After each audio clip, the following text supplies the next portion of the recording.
ریاست دینی پیراڈائم میں کسے کہتے ہیں، اور ریاست کیا دین کو مطلوب ہے؟ اس بارے میں دو رائے نہیں ہونی چاہیے کہ ریاست مطلوب دین ہے، ٹھیک، اس لیے کہ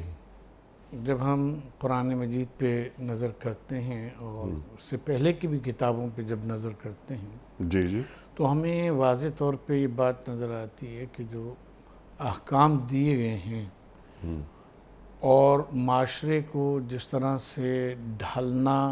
اور چلانا ہے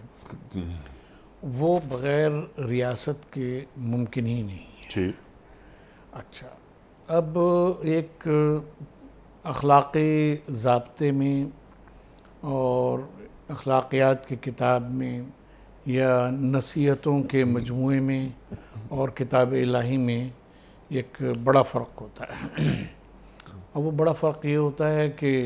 انہیں اگر نافذ نہ بھی کیا جائے یا لوگ اسے نظر انداز کر دیں ان کتابوں کو یا ان نصیحتوں کو، تو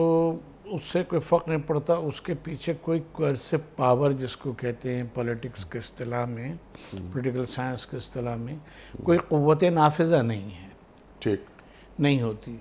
اس لیے لوگ جو ہیں وہ اس کو نظر انداز بھی کر دیتے ہیں۔ اور قرآن مجید سے ہمیں یہ پتہ لگتا ہے اور گزشتہ الہامی کتابوں میں بھی، جبکہ ان کے ساتھ قوت نافذہ اللہ تبارک و تعالیٰ موجود ہے۔